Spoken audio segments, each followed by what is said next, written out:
All right, Coach, and obviously not the result you wanted, just kind of your overall thoughts on the game. Well, I mean, we definitely could be better. The times we had some possible momentum changes, you got a center fielder making some top 10 plays multiple times.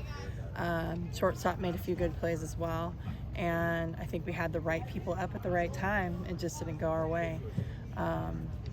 And normally I would say that at this point of the night, after a tough loss like that, I would feel it a lot heavier.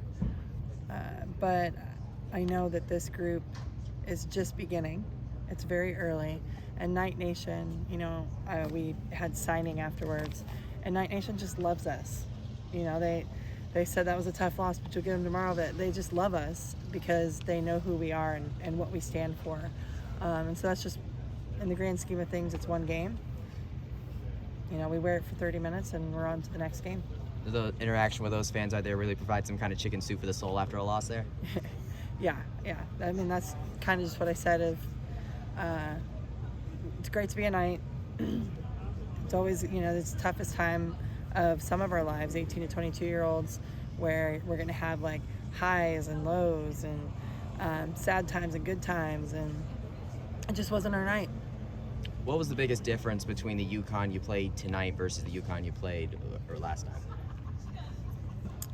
I mean, I think UConn was the same team. Their pitcher did a great job. I think the real answer to that question is the difference between the nights. We played tight. We swung out of the zone, not like us. And we didn't make adjustments as quickly as we could have. But I mean, then you had the moments of Angelina coming in and just dynamite. I mean, what a performance from Angelina. And so I think that's the difference. I don't think it's anything else. Where do you thought you mentioned Angelina? Obviously, Janisha got a spark there in that bottom of the 7. Talk about her in that 9 spot in the lineup.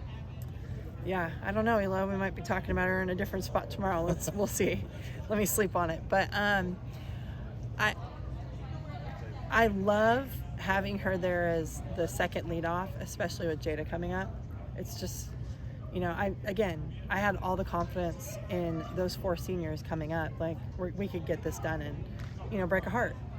And I don't know if I would want to change it if we had to do it again. If you said rewind and play it again, I don't know how much I would have changed it.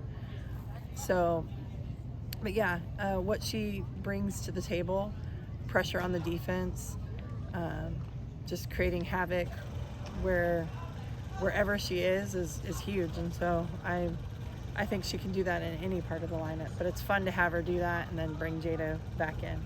You mentioned Ange being dynamite. What's the biggest difference, would you say, between the Ange we're seeing right now versus the Ange we saw last season?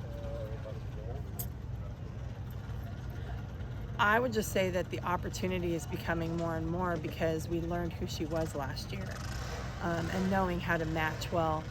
But she is definitely going in, not doubting herself and realizing who she is. Everyone talks about the 70-mile-per-hour fastball or all this amazing movement from pitchers out there.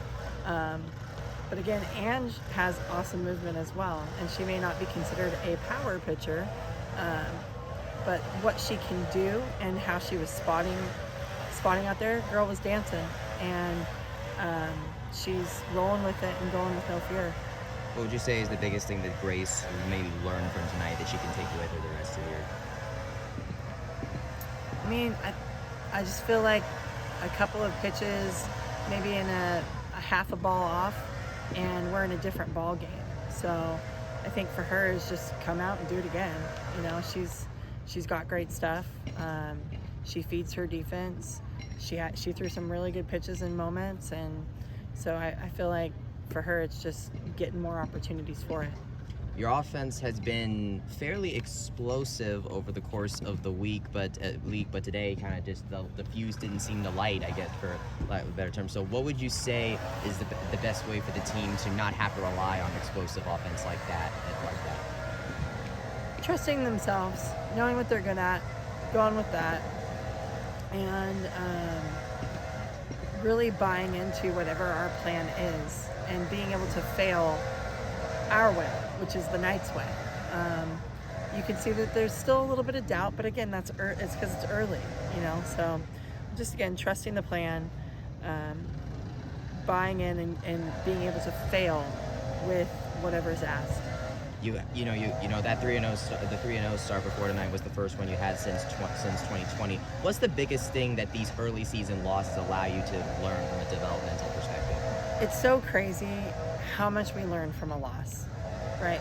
Because we were doing the same things in some smaller fashion in the 3 games before, but you don't really feel it, and you don't really stop to say, until you get a loss, especially with highly competitive, these highly competitive women. One more question. What is the biggest thing that you want this team to take with them? What's the biggest thing you think they maybe want either to learn or just take with them to an early start tomorrow against Georgia State? Making adjustments quicker, pitch to pitch, winning pitches, and finding a way to settle in. Obviously, we've got some people in some different positions right now, just kind of experiment a little bit, and that changes things. Whether it doesn't matter if you have returners in there or not. So settling in, playing our game, playing loose, and having fun. Awesome. Best luck tomorrow, Coach. Yeah, thank you.